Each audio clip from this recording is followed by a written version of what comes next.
There is a difference between being an underdog and a winning underdog. It's a mindset, right? And what I'm most proud of is our coach and the players that I was fortunate enough to play with. We were all winning underdogs, right? We weren't just underdogs, because underdogs have excuses. Yeah. Winning underdog knows that the challenge that they'd be putting up against is really pretty difficult. Maybe it's halftime versus Atlanta for you. Yeah. But that's the difference between people who know how to win. And, one of my favorite sayings is winners win.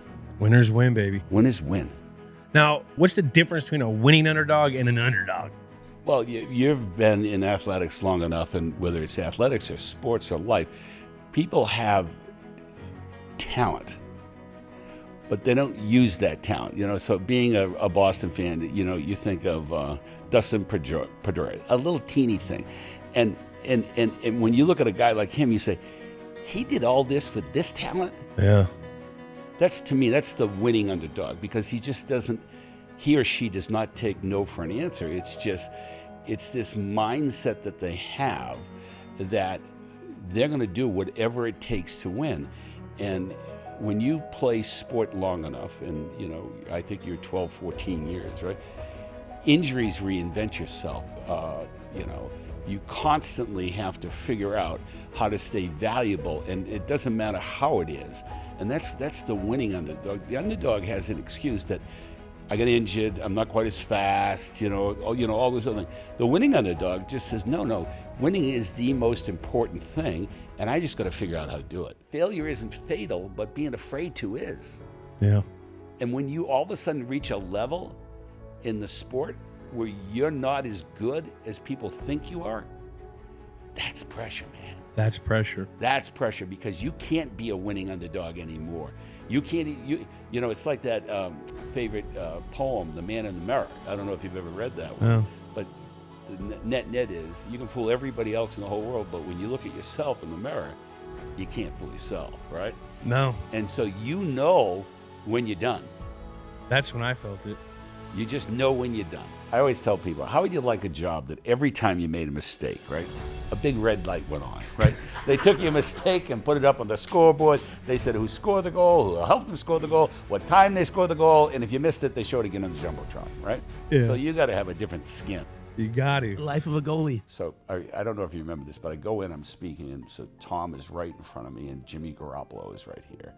And this guy, Rick Kimball, is really good friends with the Bradys, because he flies Tom's dad in to see all the games. So this guy brought LinkedIn Publix. He's got all kinds of money, right? So I go, Bill, so, what can I do?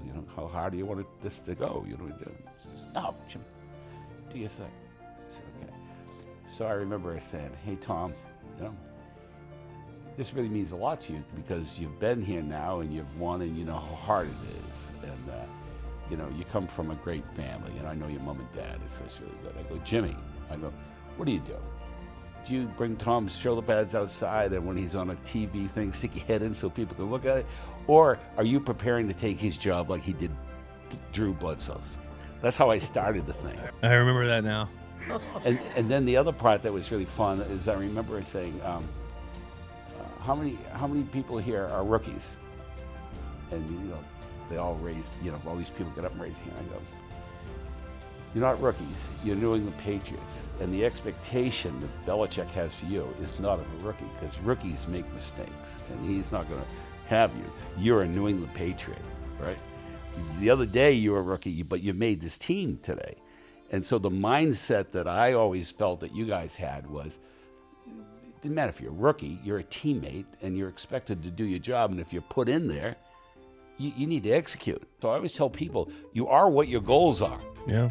And as soon as you lose sight of a goal, then what are you going to do? You're going to live in the past, right? So it's interesting. I remember I came down to a Patriots practice once, and I said, hey, Bill, you can know, like wide receivers. He goes, I don't need them. I got Gronk. You know what I mean? He invented himself. Then I say to him, Thanks, Coach. No, the other point was he would say to him, how's your defense this year? He goes, it doesn't matter. Our offense is so good they won't be on the field. You know what I mean? You know what I mean? So it was always a way of winning.